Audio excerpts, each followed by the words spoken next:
우리는 말라키 하나님 말씀 공부하고 있습니다.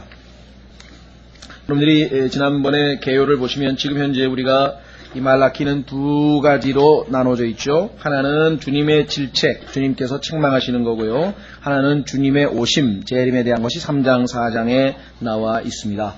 저희가 1장에서 보고 있는 첫 번째 또 소단락은요. 이스라엘 민족의 영적인 죄악에 관해서 지금 살펴보고 있는데 그 중에서 우리가 지난번에 6절서부터 원래는 14절까지죠. 거기에 보시면은 제사장들, 즉 말라키 시대에 이 말라키라고 하는 선지자가 대언자가 활약하고 있었던 그 당시에 이 제사장들의 아주 타락한 죄악된 모습들을 이야기하고 있는데 사실 오늘날 이 시대의 교회 시대의 영적인 상태와 무관하지 않다고 말씀을 드린 바 있습니다.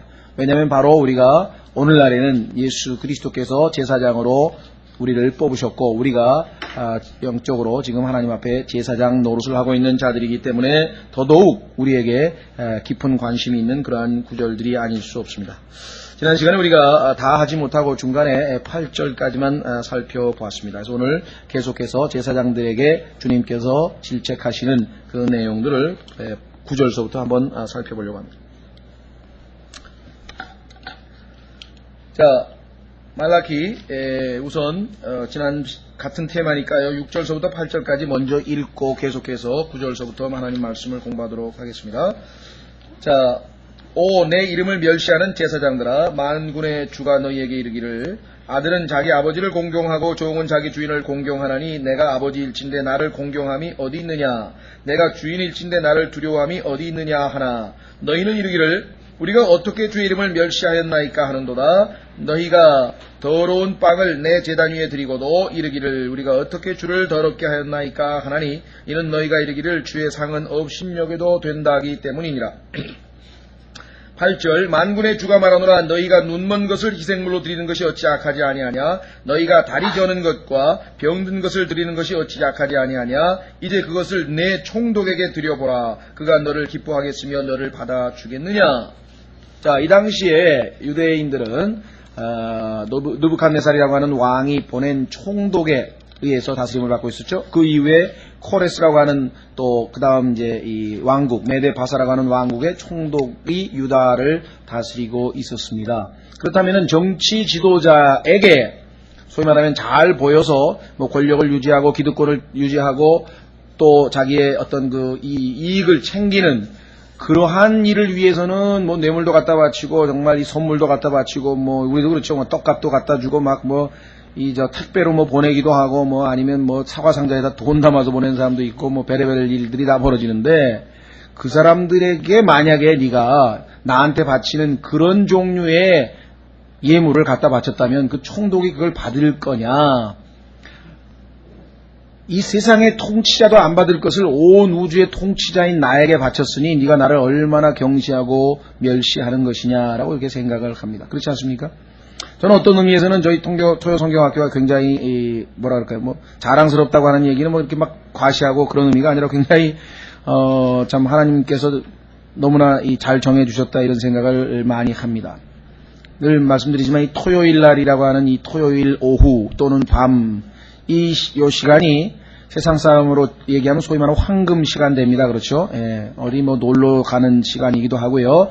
또 파티도 하고 뭐 모여서 친구랑 오래간만에 모여서 회포도 풀고 뭐 세상적으로 얘기하면은 뭐 좋은 하여간 뭐 스트레스 푸는 시간이 될지 모르지만 어떤 의미에서 보면 또 하나님 앞에는 가장 죄악을 많이 저지르는 비율로 보자면 보면 아마 24시간 동안 일주일 동안 제일 죄악이 많이 저질러지는 시간일지도 모른다는 그런 생각이 듭니다. 그래서 토요일 오후에 우리가 하나님 앞에 나와서 하나님 말씀 앞에 조아린다고 하는 것은 어떤 의미에서는 상당히 상징적인 의미도 있다 이런 생각을 좀 갖습니다. 가장 좋은 시간을 우리가 하나님께 드린다라고 하는 그런 의미도 있다고 생각이 됩니다. 자, 그래서 지금 우리는 9절서부터 지금 들어갑니다. 자, 만군의 주가 말하노니 청하노니 너희는 우리에게 은혜를 베푸소서 하고 하나님께 간구하라. 이 일이 너희 수단으로 말미암아 지금까지 있어 왔나니 주가 너희를 흉히 여기겠느냐. 자, 여기 보시면 세 가지 면을 우리가 참조할 수 있는데요. 자, 여기에서는 이들의 영적인 타락 상태가 어느 정도까지 됐느냐, 여기 보시면은, 원래 제사장이라고 하는 것은 영적 리더입니다. 영적 리더고, 영적 지도자인데, 이 사람들마저 타락을 해서 하나님께서 할 수 없이 이 영적 지도자들을 좀 책망하고 이들로 하여금 정신 차리게 하고 회개시키기 위해서 대언자라고 하는 또 다른 임무를 부여한 사람들을 보내실 수밖에 없는 상황이 되었다. 나중에 보면 이 대언자마저도 타락을 해가지고 거짓 대언을 하고 자기 배를 챙기고 이래가지고 하나님께서 결국은 심판을 하실 수밖에 없는 지경까지 이르렀지만 어쨌거나 그래도 지금은 말라키라고 하는 하나님께 순종하고 그래도 하나님의 말씀을 그대로 받아서 전하는 이 대언자가 아직은 지금 제 역할을 하고 있는 것인데 참으로 슬픈 일이죠. 제사장이라고 하는 것은 하나님을 섬기고 거룩한 것들을 다루고 백성을 위해서 중보하고 해야 될 임무를 맡은 참으로 특별한 계급인데 그들이 심히 타락해서 하나님께 기도도 안 하는 거예요. 기도도 안 한다 이게. 그래서 여기 보시면 뭐라고 되어 있냐면은 이 제사장들에게 너희들은 기도를 해야 되지 않느냐. 그래서 여기 보시면은 청하노니 너희는 우리에게 은혜를 베푸소서 하고 하나님께 간구하라. 기도 안 하는 제사장들.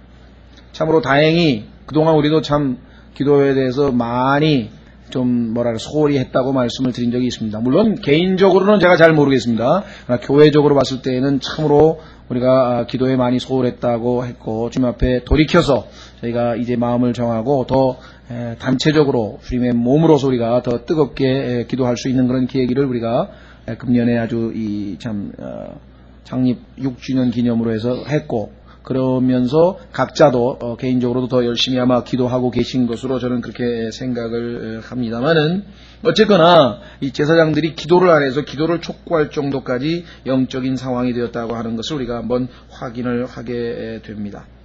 나중에 여러분들이 예레미야서를 쭉 보시게 되면은 이 대언자들도 이제 거짓 대언을 하는 그래서 결국은 하나님께서 마지막에는 더 이상 스탑. 그래서 말라기를 마지막으로 해서 하나님께서 더 이상 선지자를 보내지 아니하고 무려 400년간의 침묵의 기간이 있죠. 여러분 한번 생각해 보십시오. 하나님께서 400년간 인류 역사에 전혀 말씀하시지 않은 채 침묵하셨다. 이게 보통 일이 아닙니다. 그 400년간 시대에 있었던 그 역사적 사실들을 보면요. 사람들이 영적 패닉, 아주 그냥 공포, 완전히 또 이 공허감, 완전히 우리 공동화 현상이라는 거 있죠. 텅 비어버린 하나님으로부터 아무 음성도 없고 아무 환상도 없고 선지자도 없고 정말 그러니까 사람마다 제멋대로 전부 다 자기 마음대로 행하고요. 거기에 가짜 선지자들이 대언자들이 판을 치고 묵시 문학이 나타나고 환상 문학이 나타나고 요즘으로 치면 소위 말하는 판타지 문학입니다. 요즘에 뭐 인터넷이고 뭐고 모조리 다 판타지예요. 판타시라고 하는 말은 한마디로 하면은 사실이 아니죠. 이게 환상 속에서 imagination, 하나님께서 인간의 머릿속에서 나오는 악한 일들로 그냥 400년의 영적인 암흑시대가 되어버려서 정말 예수 그리스도께서 오시지 않았더라면 그냥 영원히 블랙홀로 아마 그냥 암흑으로 끝나버릴 그러한 세상에 주님께서 세상의 빛으로 오신 것을 우리는 때가 참에 하나님께서 보내신 것을 우리가 잘 알고 있습니다. 자, 그래서 이 대언자들에 대한 이야기는 길게 하지 않겠습니다. 그런데 그 대언자들 중에 보면은 맨날 하는 얘기가 뭐냐면 내가 꿈을 꾸었노라. 꿈. 물론 구약에 보면은 하나님께서 꿈이라고 하는 수단이 하나님의 계시의 방법 중에 하나입니다. 하나님께서 구약서부터 계시록까지 하나님께서 자기 자신을 사람들에게 revelation, 계시, 숨겨진 하나님의 모습을 알려주는 방법에는 9가지 방법이 있습니다. 아마 우리 라영 선생님 성경 공부할 때 아마 한 걸로 제 기억이 나는데 그 9가지 방법 중에 구약에 보면 환상도 있고 꿈도 있고 돌판에다가 하나님이 직접 써서도 하고 그러나 오늘날에는 우리에게 기록된 말씀이죠. 그 다음에 성령께서 우리에게 인도하시는 것이고 나중에는 하나님께서 자기 자신을 아예 그냥 완전히 보이시는 거예요.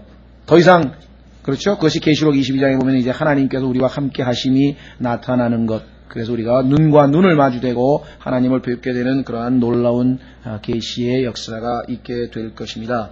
그러나 엉터리 꿈을 꿔가지고 말이죠. 엉터리 환상을 봤다 그러고 주가 말하노라 음성을 들었다는 사람도 있고 환상을 봤는데 예수님께서 손에서 피를 뚝뚝뚝 떨어뜨리면서 머리 위에다 얹어가지고 너는 내 주의 종으로 삼노라 이런 얘기를 했다는 사람도 있고 이런 거짓 꿈, 거짓 환상이 난무하는 시대에 우리가 지금 살고 있다라고 하는 것이죠.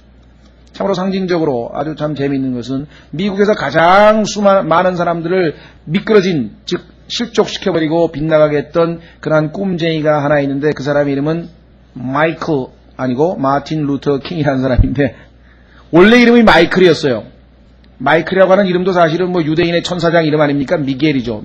우리는 미카엘이라고 그랬나 여기? 미가엘.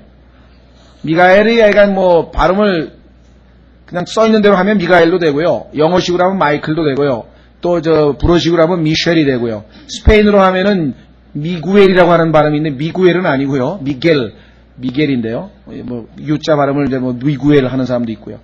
그래서 하여간 뭐 여러 가지 종류로 불립니다만은 하여간 마이클 루터 킹이라고 했어요. 그래서 아마 마틴 루터처럼 되라고 자기 아버지가 가만히 보니까 점점 유명한 목사가 되어가는 것 같으니까 이름을 갖다가 마이클에서 마틴으로 바꿔버렸어요. 그 종교개혁자 마틴 루터 있잖아요. 그런데 그게 미국의 실정법에 의하면은 범법행위랍니다. 이름을 못 바꾸게 돼 있대요, 미국은. 그런데도 불구하고 이 흑인 인권운동단체에 이래서 압력을 가해가지고 마이클이라는 이름이 없죠. 안 쓰죠, 그죠? 지금 다 마틴 루터 킹. 그 사람이 한 유명한 연설이 있습니다. 나에게는 꿈이 있노라. I have a dream 이라고 하는 유명한, 요즘에 막 테이프로 막 애들 귀에다 꽂고 다니면서 듣고 그러는데 잘못 들으면 완전히 이상한 꿈으로 꽂아가지고 헷가다 해버리는 건데 뭐냐? 인간의 힘으로 이 사회를 유토피아로 만들 수 있다. 이게 특히 흑인들이 아주 인간답게 살 수 있는 세상을 만들 수 있다. 나는 그 꿈을 지니고 있노라. 성경에 보면은 어떻게 됐습니까? 그 꿈은 거짓 꿈이죠.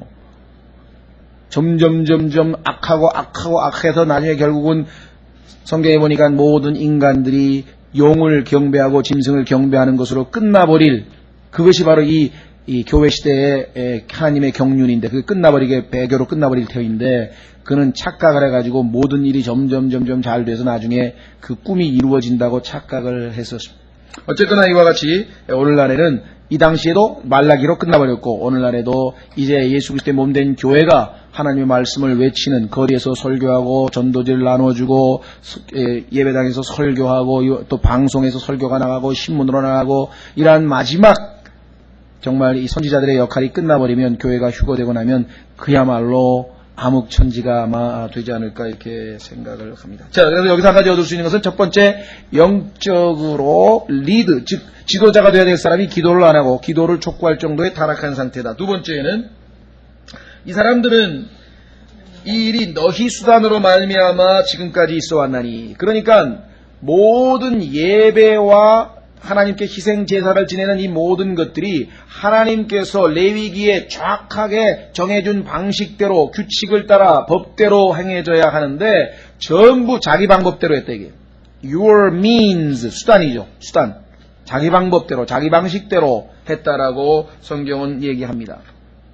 이것은 하나님께서 우리에게 정해주신 예배 영과 진리로 하나님께 경배하는 것이 아니고 자기가 생각하기에 하나님께서 기뻐하시겠지, 일종의 가인의 종교죠.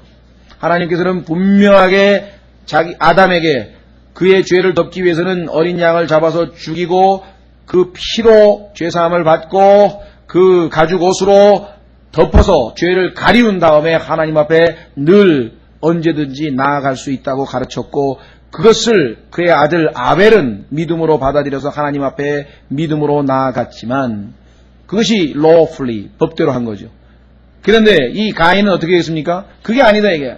나는 자질이 있다 이게. 나는 할 수 있다. 어떻게? 내가 하나님이 날 보면 칭찬받을 수 있다. 야, 정말 노력했구나. 너 애썼구나. 그래가지고 부지런히 오늘날로 치면 그냥 3000배를 하는지 108절을 하는지 하는 사람도 있고, 아니면 가톨릭의 새벽 미사를 가서 그냥 막 뭘 하는 사람이 있고, 일주일 내내 어디 고아원에 어디입니까? 양로원에 가가지고 봉사하는 사람도 있고, 그래, 하나님 앞에 보십시오. 내가 이렇게 의롭고 착한 사람입니다. 그래도 나를 안 받아주실 겁니까? 이러고 하나님 앞에 나간 사람이 있다고. 하나님이 정하신 법은 네가 한 모든 의로운 행위는 내 앞에 다 더러운 걸레 같노라. 냄새가 난다 이게. 안 된다 이게. 너로부터 출발한 것은 아무 의미가 없다 이게. 내가 다 이루었노라. 내가 너에게 거저 나의 의를, 그리스도를, 영원한 생명을 주겠노라. 믿음으로 순전히 나오면 보혈로 씻고 손 내밀면 거저 받을 텐데 그걸 안 하고 그게 가인의 길이에요. 이게 바로 이거래. 하나님을 섬기는데 자기 수단으로 자기 방식으로 섬겼던 자들에 대한 질책을 말씀하고 있습니다. 성경은 말씀합니다. 우리가 주님을 섬길 때 뭐라고 했습니까? 바울이 로마서 1장 9절에서 Whom I serve in my spirit. 내 영으로 섬기는 내 아버지 하나님. In spirit. 예배도 영과 진리로 예배하는 자를 찾는다고 했습니다. 진리를 외치는 사람 맞습니다. 성경 교리 공부하는 거야 사법고시 공부하듯이 한 3년만 공부해보세요. 성경 박사 됩니다. 그러나 speak the truth in love. 사랑으로 진리를 말하라. 여러분이 진리를 알면 알수록 사랑이 균형 잡혀서 같이 가야지. 만약에 균형이 깨져가지고 진리를 가지고 성령의 검을 막 난도질 해가지고 사람 다 피투성이 만들면 다 실족시키고 다 망하는 거예요. 여러분들 이 세상에서 멍청한 사람이 사람 해끼치는 거 맞습니까? 머리 좋은 사람이 핵폭탄도 만들고 머리 좋은 히틀러가 수많은 사람을 죽이지 멍청한 사람이 누가 많은 사람에게 피해를 끼칩니까? 교회도 마찬가지입니다. 성경 많이 모르는 사람은 늘 그래요. 아우 저는 잘 몰라요. 그냥 가르쳐 주세요. 이 일인데 뭐 아는 사람은 이리 와봐. 그것도 몰라. 이리 와봐. 그래가지고 그냥 방언이라는 건 말이야. 그걸 앙령이 하는 거야. 그냥 그래가지고 그냥 그 사람을 그냥 거의 막 그러기 상태로 몰고 가가지고 그냥 쫙 KO 시켜버렸다 이게. 하나님 말씀은 그를 살리기 위해서 존재하는 건데 죽이는 데 사용됐다. 이것이 특히 킹제임스 성경 진영과 이 세대적 진리를 비롯해서 지식을 많이 공부하는 그리스도인의 아주 굉장히 위험한 것입니다. 그래서 히브리서 13장 9절에서는 마음은 은혜로 굳게 하는 것이 좋고 아무리 지식을 많이 가져도 마음은 늘 은혜로 굳건해야 되고 이상한 음식, 이상한 교리, 어려운 교리 그런 것에 occupied, 사로잡히면 그거에 아주 그냥 포로 잡히듯이 사로잡히면 굉장한 해로움을 끼친다고 성경에서 경고하고 있는 것입니다. 자, 그래서 우리는 진리를 얘기할 때도 in love. 다 하나님이 정해놓은 방법이 있어요. 하나님 방식대로 섬겨야 되는데 자기 방식대로 섬겨왔다고 지금 질책을 받고 있는데 이것이 오늘날 우리 시대와 얼마나 유사한가 한번 생각해 보십시오. 성경대로 외치고 마틴 루터도 오직 솔라죠. 뭐 라틴 말이지만요. 솔라 페 오직 믿음, 솔라 스크립투라 오직 성경, 솔라 그라치아 오직 은혜 그랬는데 오직 성경이라는데 성경이 아닌 전통 등등 놀라운 사실은요. 마틴 루터마저도 오직 성경이라고 해놓고 성경대로 안 한 게 많아요. 예, 유아세례도 했죠. 맥주도 마셨죠. 그 다음에 자기가 아마 금욕 생활을 해서 그런지 첩을 2-3명 뒀는데도, 그냥 구약에도 여기 안에 여러 명 뒀는데 그걸 가지고 그렇게 심하게 다루느냐 그래가지고 그것도 다 좀 느슨하게 했죠. 스펄전은 또 어땠습니까? 예. 시가를 늘 피우면서 하나님 말씀을 묵상했다 그러니 우리 생각할 때는, 위대한 다약점이 있습니다. 그러니까요, 우리가 이 하나님의 말, 하나님께서 정하신 법대로, 성경대로 이것이 쉽지 않은 이야기입니다. 왜? 우리는 우리 수단대로, 우리 방식대로 하나님을 한번 잘 섬겨봐야 되겠다라고 하는 생각을 늘 갖기 때문에 그렇습니다. 이것이 인간의 종교심이죠. 가인의 마음이죠. 가인의 마음 속에 있었던 것이죠. 자, 세 번째는요, 여기 얻을 수 있는 교훈은 뭐냐? 주가 너희를 중히 여기겠느냐? 그래서 너희라고 했는데요. 여기 영어로 보시면 your person이라고 했는데 이 person이라고 하는 말을 번역하기가 정말 어렵습니다. person이란 말은 그저 우리 사전에 보면 인간이에요. 사람. person. persona. 이 라틴 말인가요? persona. 근데 어려운 단어는 아닌데 번역하기는 굉장히 어려워요. 그래서 어떤 경우는 인격이라고 번역했다가 또 어떤 경우는 외모. 하나님께서는 우리의 외모를 중히 여기시지 아니하느니라. 그러니까 어떤 사람은 그러면 내 외모 얘기하는 거냐. 그런 외모가 아니라 학력이라든가 가문이라든가 외형적으로 그가 갖추고 있는 모든 모양. 그런 의미로 외모예요. 그러니까 이렇게 육체적인 어떻게 신체적인 특성하고 관계없는 또 외모. 그러니 얼마나 어려워요. 외모인 줄 알고 그런데 그런 외모가 아니고 또 무슨 학력, 집안 이런 거 하나도 안 보시고 똑같이 대해주신다 또 그런 말로 쓰이거든요. 자, 한번 확인해 보겠습니다. 야고보서 2장. 그러니까 성경을 열심히 공부하고 연구해야지 그냥 어설프게 알아가지고서는 하나님께서는 외모를 안 보신다 그러는데 왜 자꾸 못생겼다 그럽니까? 물론 하나님께서는 그 외모는 안 보시겠죠. 왜 하나님이 성경에 보니까 예수님도 외모, 볼품이 없으셨다고 성경에 써 있었으니까, 그렇죠? 그런데, 그러나 성경에서 또 쓰는 외모란 또 그런 뜻이 아니라 person을 외모로 번역을 한 거예요. 자, 한번 보세요. 야고보서 2장에 보면은 외모로 우리는 사람들을 평가합니다. 그 사람 어느 학교 나왔어? 그 사람 집안이 어때? 그 사람 돈이 얼마 있어? 그 사람 IQ가 어떻게 돼? 뭐 맨날 이거 가지고 따지죠. 제일 외모 따지는 게 언제인 줄 아십니까? 시집장가 갈 때 보면요. 말로는 그냥 나는 믿음밖에 안 봐요. 뭐 그리고 나중에 보면 뭐 별거 다 따져가지고 야, 네, 그래서 이제 자매님들 대단히 죄송합니다. 젊은 자매님들 저는 믿음만 봐요. 안 믿어요. 저는 이제 믿음만 보기 무슨 믿음만 봐. 그것도 바보야. 왜 누가 믿음만 보라 그러세요 성경에서? 누가 믿음만 보라 그러세요? 믿음만 보고 마음에도 안 드는 남자하고 시집장가 가나요? 말도 안 되는 소리. 괜히 믿음 좋은 척 하지 마시고 믿음이 제일 중요하고요. 그 다음에 몇 가지 더 봐요. 그럼 되죠. 보세요 한번. 야고보서 2장.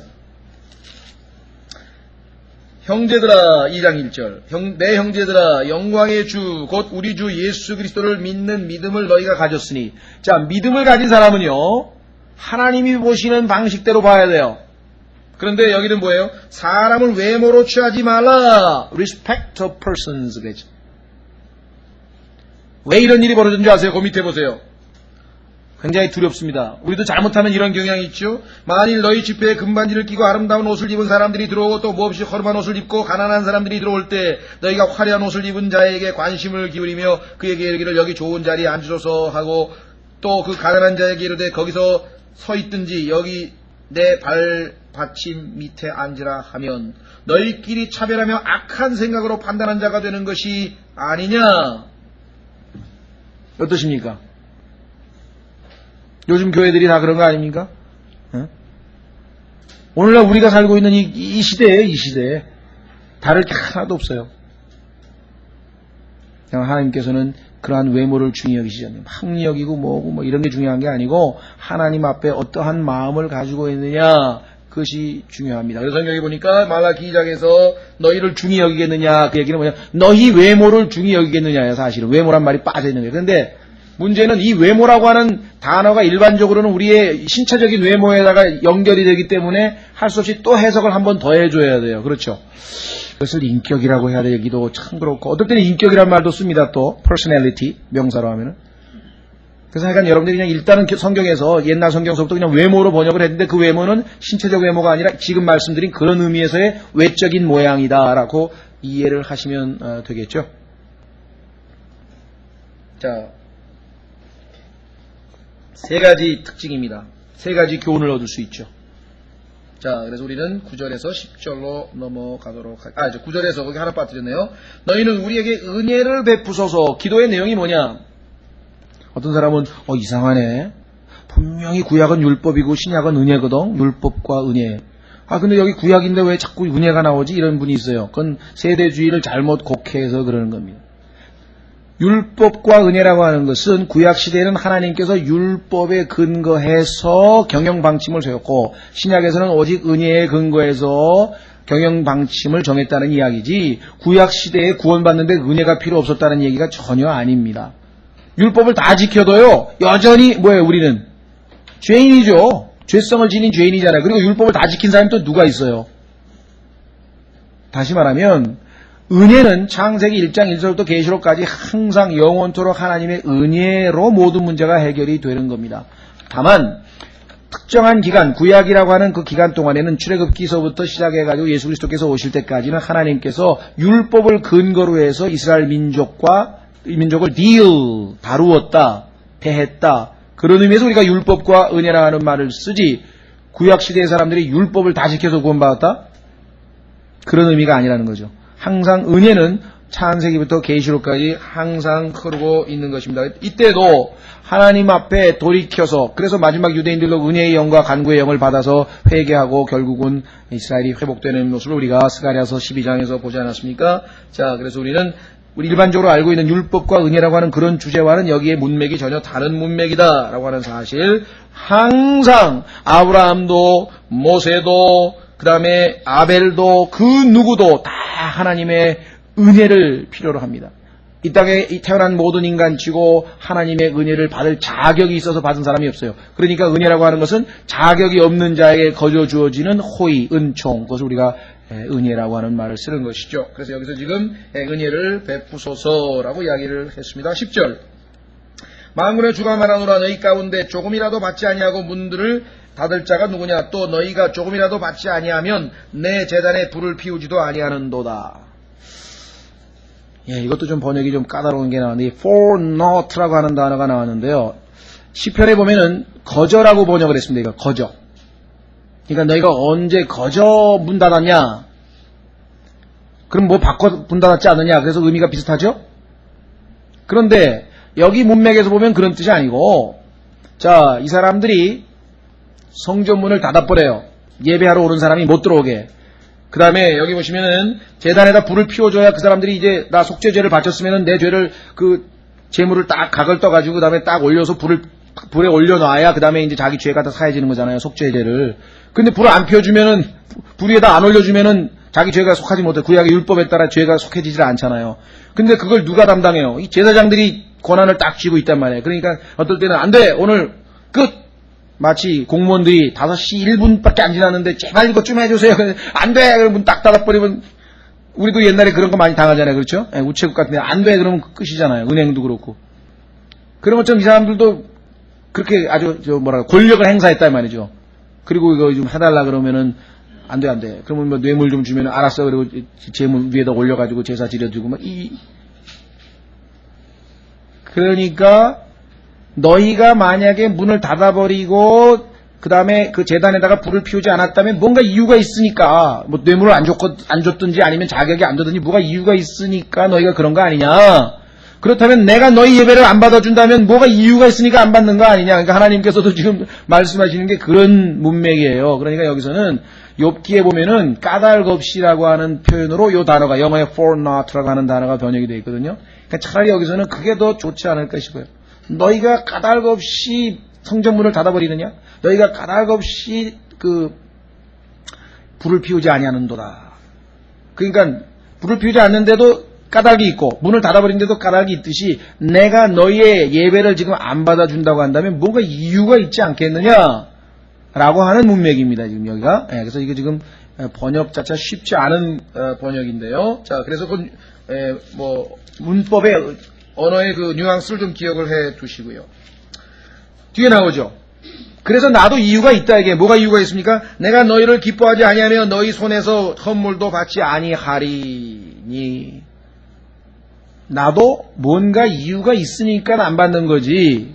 너희도 그러듯이 지금 하나님께서 그렇게 비유로 말씀을 하고 있는 것이죠.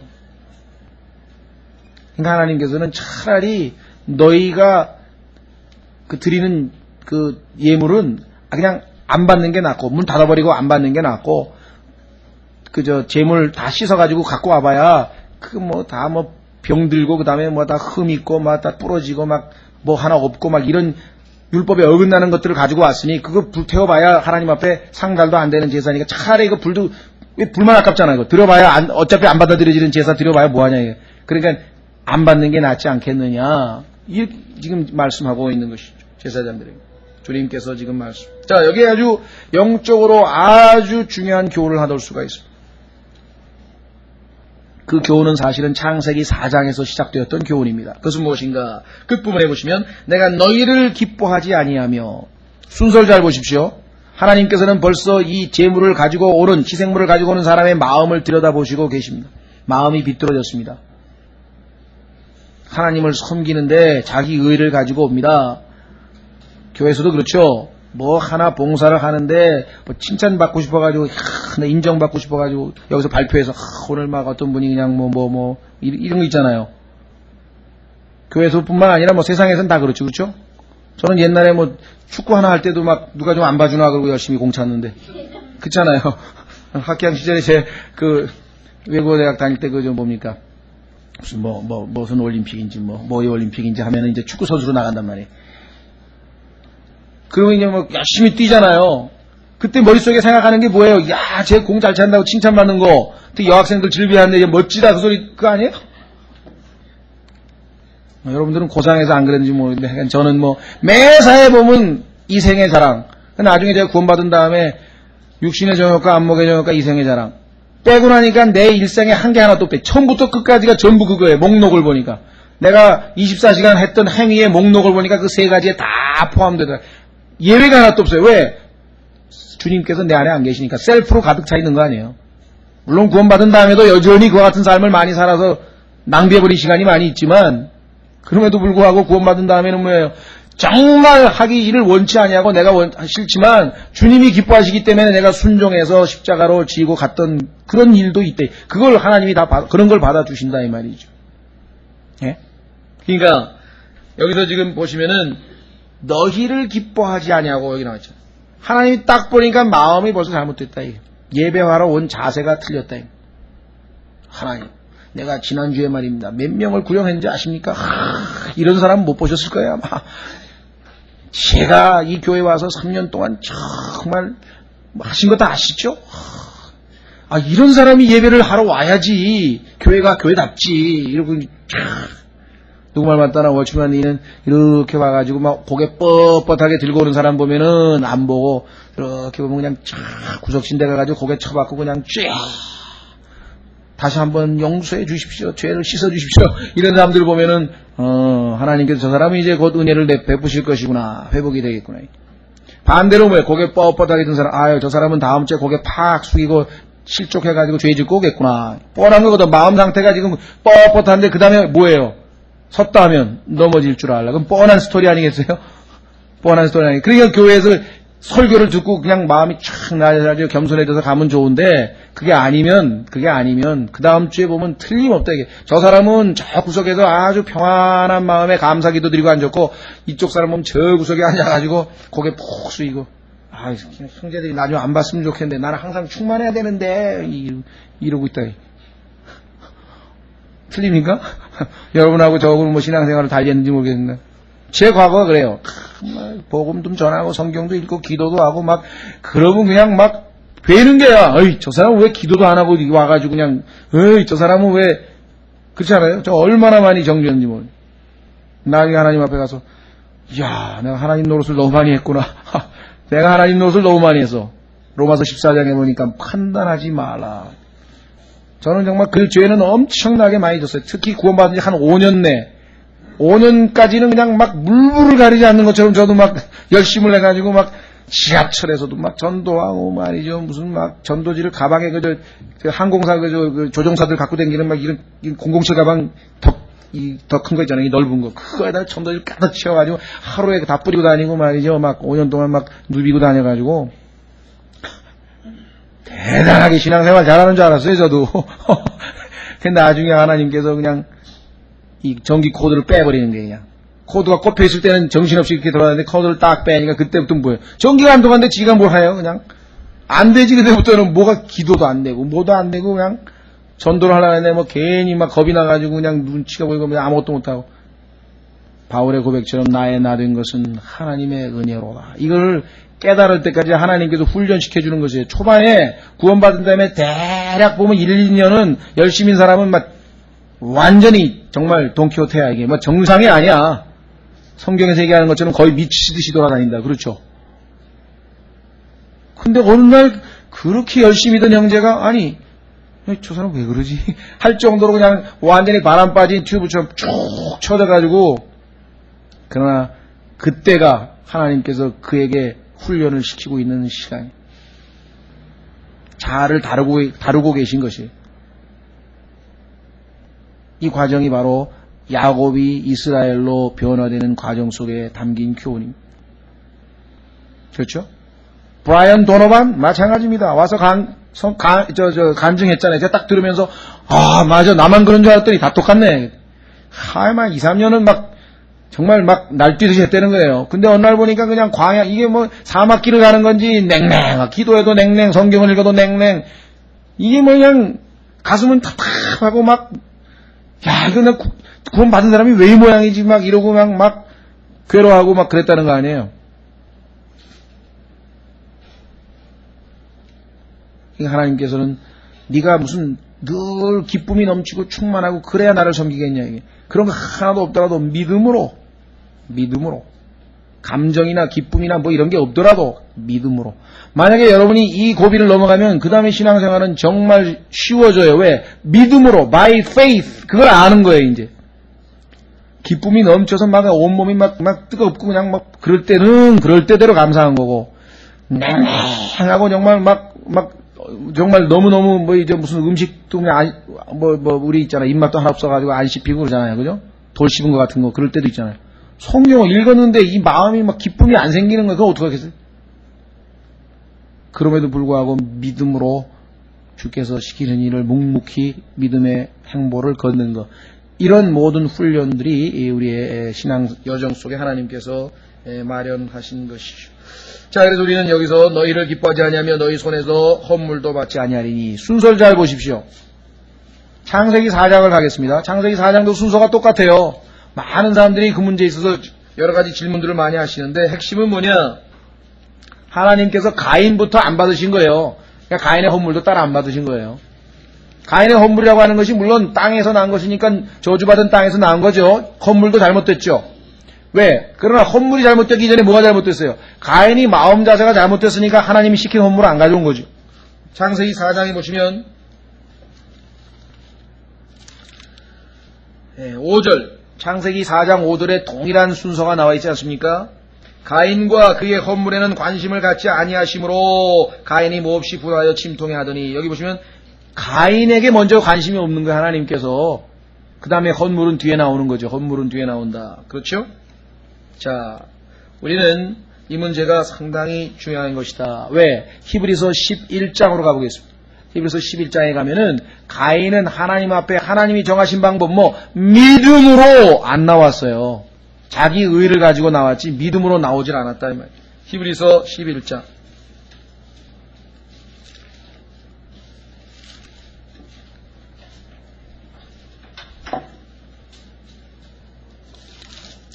자, 히브리서 11장 보시면은요, 4절, 히브리서 11장 4절.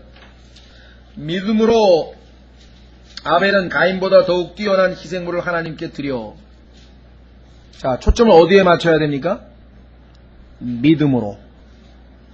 희생물을 비교하면서 하는 것은 나중 문제고, 순서는 뭐예요? 믿음으로. 그렇죠? 자, 그래서 여기 보시면은 의로운 자라 증거를 얻었으니 하나님께서 그의 예물들에 대하여 증거하시니라. 그가 죽었으나 그 믿음으로 지금도 말하고 있느니라고 합니다.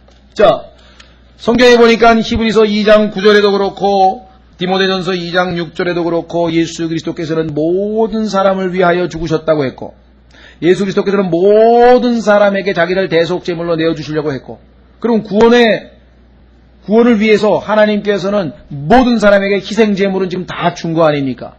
가인도 마찬가지죠. 자기 동생이 가지고 있는 그 양새끼들 중에서 어떤 거든지 한 마리 살찐 거 하나 가지면 달라 그러면 되는 거 아니에요. 그렇죠? 하나님이 주신 것들 얼마든지 있었어요. 그러나 하나님 방법으로 안 갔어요. 마찬가지입니다. 오늘날 예수 그리스도라고 하는 희생제물은 이미 하나님 앞에 드려졌고 누구든지 다 가지고 있습니다. 하나님 앞에 나아갈 때 그 여기다 말한 것처럼 헌물은 이미 다 누구에게나 주어져 있어요. 문제는 믿음으로 안 나가고 예수 그리스도를 빼놓고 자기 행위로, 선행으로, 종교로 나아가려고 하는 온갖 이 세상에 자기를 과시한 사람, 구원을 못 받을 수 없는. 구원 못 받는 것은 헌물이 없어서 못 받는 것이 아니죠. 하나님 앞에 믿음으로 나아가지 아니하였기 때문에 구원을 받을 수 없다라고 하는 것입니다. 따라서 하나님께서는 받아주시지 않았다라고 했습니다. 자, 왜 모든 사람에게 헌물이 다 있는데, 그렇죠? 헌물이 다 준비되어 있는데, 희생 제사가 제물이 다 있는데 왜 그걸 안 받아주시느냐? 믿음으로 나오지 않기 때문에. 그래서 오늘날 예수 그리스도를 믿음으로 하나님 앞에 나오는 사람들만 하나님께서 받아들여지게 만들어 주었다. 이게 중요합니다. 받아들여지도록 해 주셨다라고 성경에 기록되어 있습니다. 한번 확인해 보겠습니다. 에베소서 1장 6절. 복음의 핵심 중에 핵심입니다.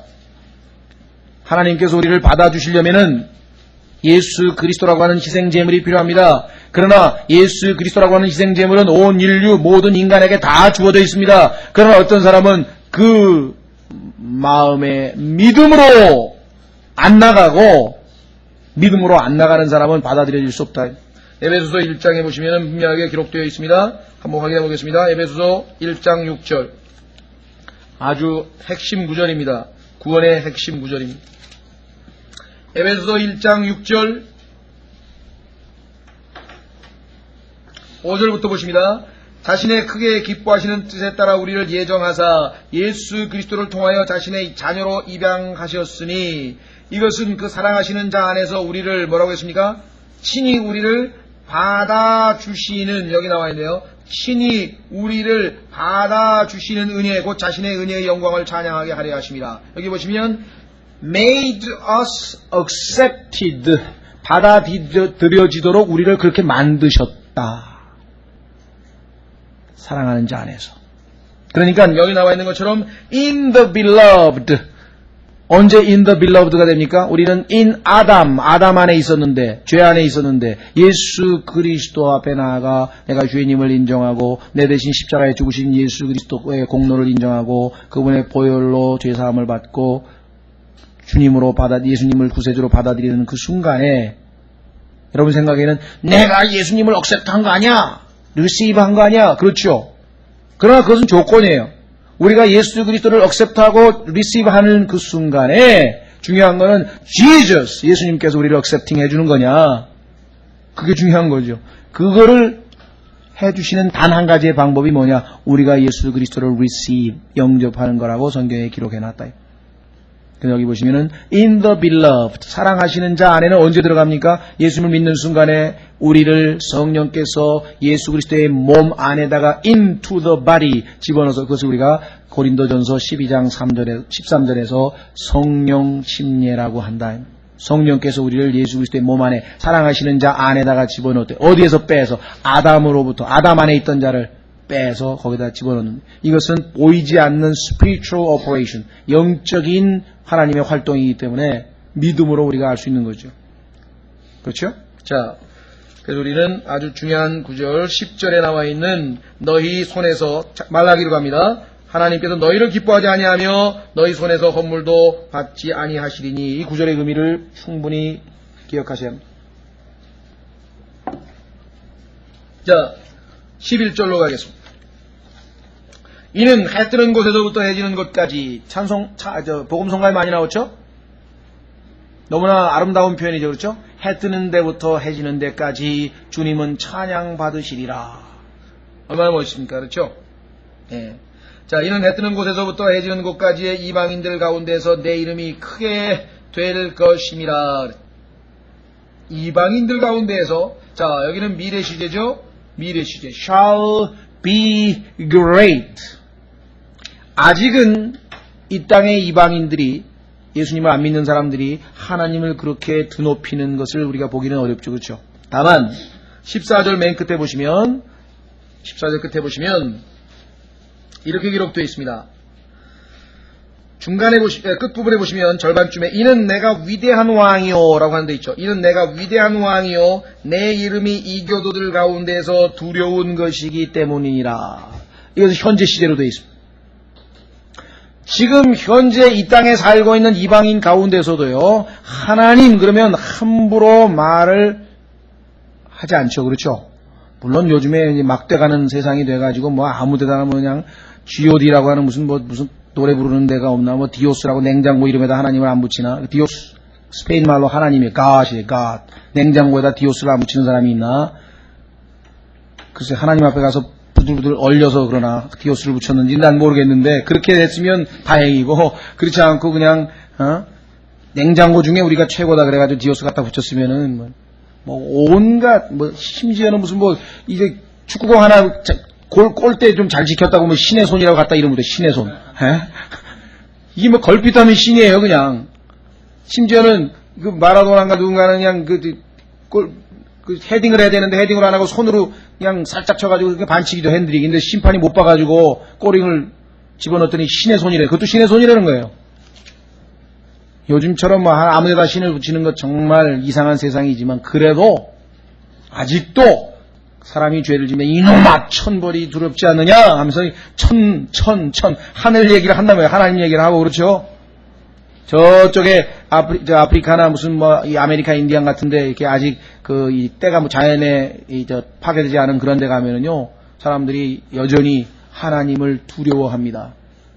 그래가지고 예를 들면 나쁜 짓 하면은 그냥 제사 지내고 그 하나님 노여움을 달래기 위해서 제사 지내고 우리나라도 옛날에 있잖아요. 비 안 오면 그냥 또 어떻게 제사 지내고 이 화살을 쏠 때도 쫙 해가지고 사냥해가지고 무슨 사슴 한 마리 맞히면은 great spirit 위대하신 영이시여 감사합니다. 그리고 하나님을 두려워하는 게 이방인 가운데 또 아직 남아있다 그랬다고요. 이 당시만 해도.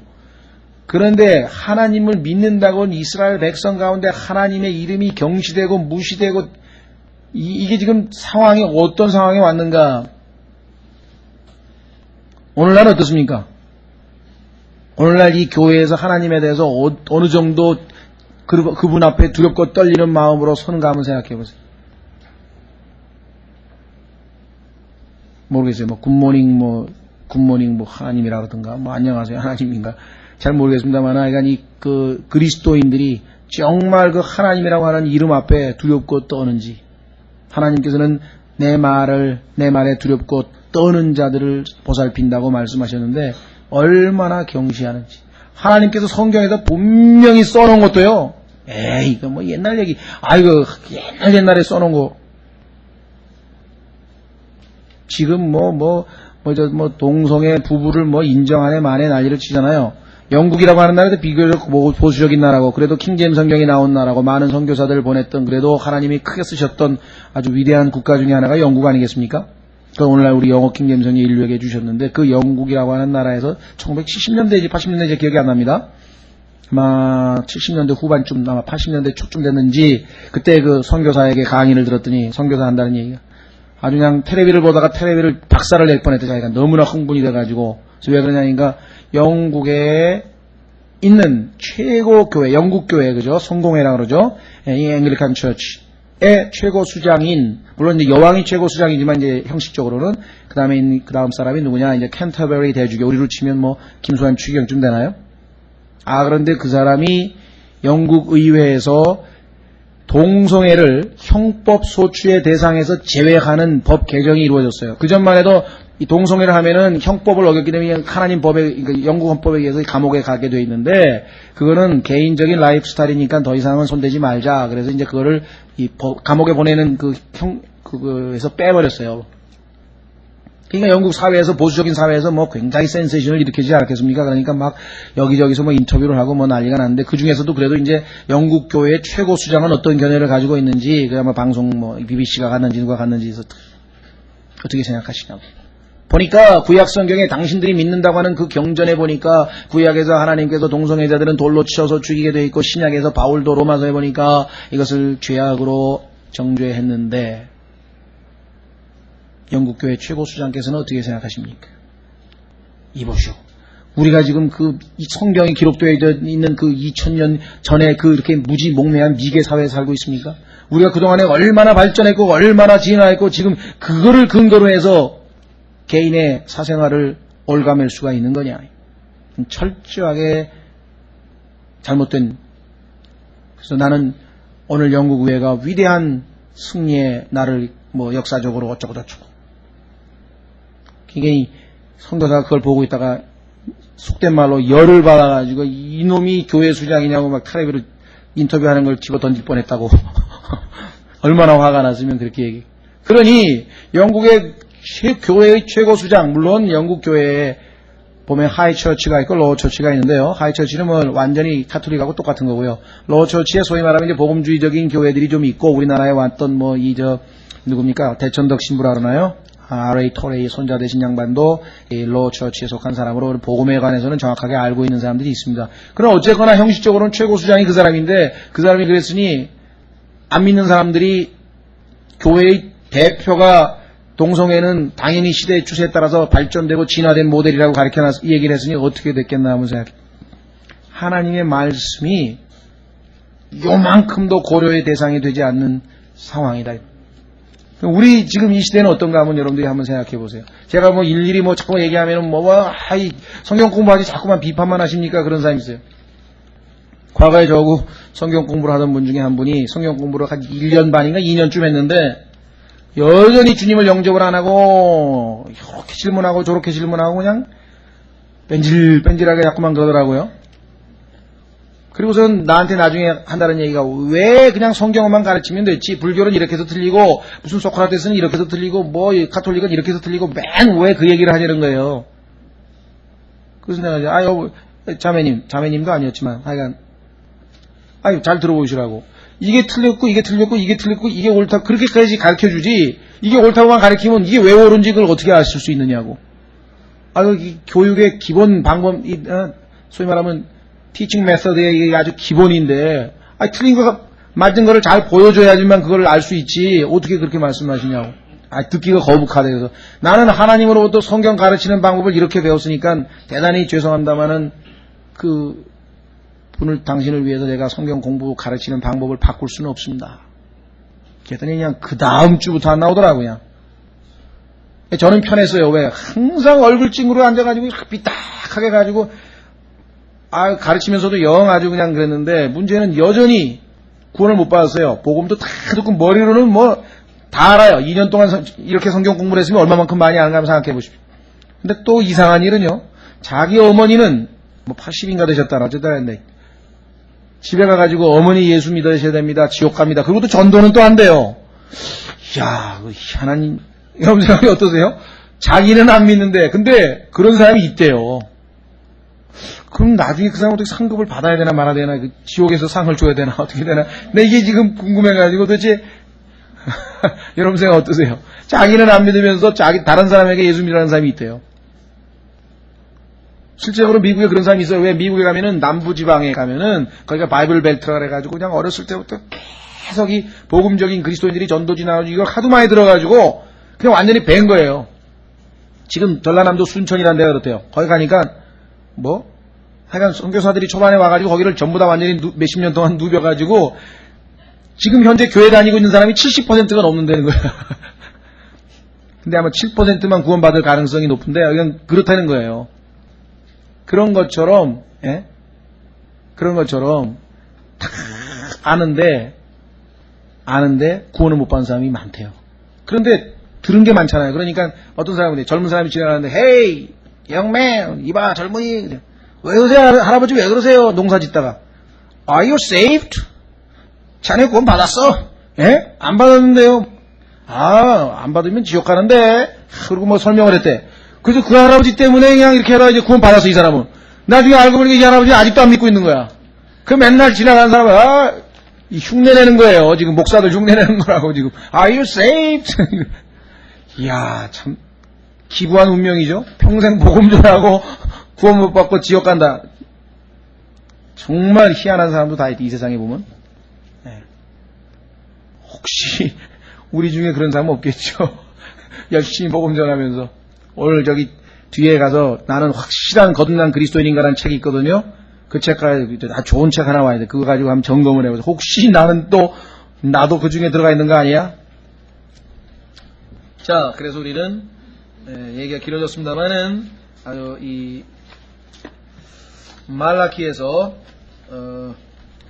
이방인들이 나중에는 지금 현재로서는 오히려 믿는 하나님의 백성인 이스라엘보다 더 뛰어나다라고 하는 것을 보여주니까 얼마나 창피스럽냐 이거죠.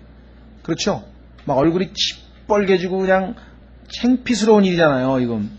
자, 11절 보십니다. 말라기 1장 11절. 이는 해 뜨는 곳에서부터 해 지는 곳까지의 이방인들 가운데서 내 이름이 크게 될 것입니다. 이스라엘은 수치죠. 그렇죠? 모든 곳에서 내 이름을 위해 향을 드리고 정결한 헌물을 드리리니 천년왕국입니다. 이는 내 이름이 이 교도들 가운데서 크게 될 것입니다. 만군의 주가 말하노라. 이렇게 말씀을 했습니다. 자, 한 구절만 찾아보겠습니다. 그리고 쉬겠습니다. 자, 사도행전 15장에 보면은 하나님께서 이방인들을 부르시는 두 번의 타이밍이 나옵니다. 하나님께서 이방인들에게 두 번을 부르시게 되는데, 첫 번째 부르심은 바로 여러분과 저죠. 교회 시대고, 두 번째는 천년왕국 때의 부르심이죠. 사도행전 15장 보겠습니다. 13절. 사도행전 15장 13절. 예루살렘 회의가 열렸습니다. 어떻게 이방인들에게도 복음이 전파됐는지, 어떻게 회개가 전파됐는지, 막 유대인들 가운데는 엄청난 지금 쇼킹이 온 거예요. 왜? 아니 그냥 인간 취급을 안 하고 아예 상대도 안 했잖아요, 유대인들이. 그런데 이 사람들이 회개해서 성령을 받았다, 그리고 막 그런 지금 얘기들이 막 올라오니까 굉장한 충격을 받았겠죠. 자, 그러나 그것은 사실은 충격적일 수 없다. 왜? 성경을 아는 사람은 하나님께서 구약에 예언하셨던 그대로 하나님의 뜻을 성취하셨구나. 성경을 아는 사람에게는요, 전혀 그 어떠한 것도 놀랄 일이 아니에요. 성경이 다 있기 때문에. 그렇지 않은 사람에게는 놀랄 일이에요. 어떤 사람은 뭘로 놀라는 줄 아세요? 어떤 사람 부인은 성경을 읽다가 성경에 알로에가 나오네. 성경에 뭐 하나님 만드신 알로에가 나오는 게 이상한가요? 성경에 알로에가 나오는데 하면서 막 그런 사람도 있어요. 알로에만 나오는 게 아니라 자기 자신에 대한 얘기도 많이 나오는데 자기가 본인이 나와 있다고 거기 읽어보면. 자, 사도행전 15장 13절. 두 사람이 말을 마침에 야고보가 대답하여 이르되 여러분 형제들아 내 말을 듣으라. 하나님께서 처음으로 이방인들 가운데서 자신의 이름을 위하여 한 백성을 취해내시려고 교회입니다. 그들을 찾아가신 것을 시몬이 밝히 말하였으니 고넬료죠. 대언자들의 말씀이 이것과 일치하는도다 기록된 바. 두 번째, 이 일 후에 여기 나왔잖아요. 그러니까 교회 시대가 다 끝나고 환란이 끝나고 이스라엘이 회복된 이후에 천년왕국 됩니다. 이 일 후에 내가 돌아와 다윗의 쓰러진 장막을 다시 건축하고 나와 있잖아요. 자, 그러니까 이 일 후에는 교회 시대란 말이죠. 그러니까 교회 시대 후에 어떤 일이 벌어집니까? 환란이 끝나고, 그러니까 교회 시대와 환란이 끝나고 예수님이 재림하셔서 어떻게 된다? 쓰러진 장막을 다시 건축하고 내가 그 허물어진 것을 다시 건축하며 내가 그것을 세우리니 이것은 그 남은 사람들과 내 이름으로 일컬음을 받는 모든 뭐라고 그랬습니까? 이방인들로 하여금 주를 찾게 하려 함이라. 하나님의 말씀을 올바로 나누지 아니하면 어렵다는 얘기가 여기서 나오는 거예요. 왜? 아니 금방 이방인들이 주님의 이름을 위해서 한 백성을 취했는데 뒤에 가서 이 일들 후에 예수님이 재림한 다음에 또 이방인이 한 번 더? 이거 뭐예요? 여러분 아시는 것처럼 마태복음 25장에서 있게 될 무슨 뭡니까? 양과 염소로 나누는 심판 아니에요. 그러니까 양들로 부르심을 받은 자들은 천년왕국에서 천년왕국을 상속을 받게 될 백성으로 하나님 앞에 부르심을 받을 거 아니겠어요? 그때 뭐예요? 오늘 말라키에서 본 것처럼 그분의 이름이 shall be great, 위대하게 될 것이라 얘기했잖아요. 자, 여기 보시면은 그래서 이 일 후에 내가 돌아와 쭉 보시면은 17절 이것은 그 남은 사람들과 내 이름으로 일컬음을 받는 모든 이방인들로 하여금 주를 찾게 하려 함이라. 이 모든 일을 행하는 주가 말하노라. 세상이 시작된 일로 하나님의 모든 일은 하나님께서 아시느니라. 하나님께서 계획하셨던 그 위대한 일이 먼저 우리 교회 시대의 이방인들은 예수 그리스도를 믿음으로 구원받게 되고, 그렇죠? 그러나 교회 시대의 주님을 받아들이지 않았던 자들은 환란 기간 동안에 하나님의 백성 유대인들을 잘 대해주느냐 안 해주느냐에 따라서 그 근거로 염소와 양으로 분류될 것이라고 하는 사실을 우리는 성경을 통해서 이미 공부해서 알고 있는 것이죠. 그래서 우리는 말라키 1장 11절이 의미가 있게 된 것입니다. 예수 그리스도의 재림. 그때가 되면 뭡니까 고이즈미도 또 누굽니까 슈레더도 그 다음에 무슨 영국의 블레어도, 조지 부시, 모르겠어요. 조지 부시는 구원을 받은 사람인지 아닌 사람인지, 침례교 교인이라 그러는데 구원 받은 사람처럼 행동했다가 아니었다가 막 왔다 갔다 잘 모르겠는데, 어쨌거나 그런 모든 사람들이 예수 그리스도 앞에 무릎을 꿇고 그분을 주라고, 그죠? 시인하게 될 날이 올 것입니다.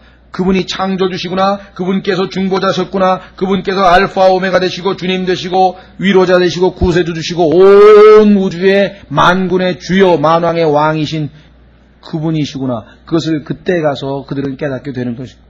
근데 우리는 뭐예요? 구원받은 후에 하나님 말씀을 공부해가면서 그걸 이미 다 알아가고 있잖아요. 배워가고 있고, 그러니까 우리는 경배할 수 있는 자격이 있고 기도할 수 있는 특권이 주어진 존재들이다. 그렇죠? 쉬었다가 12절서부터 14절까지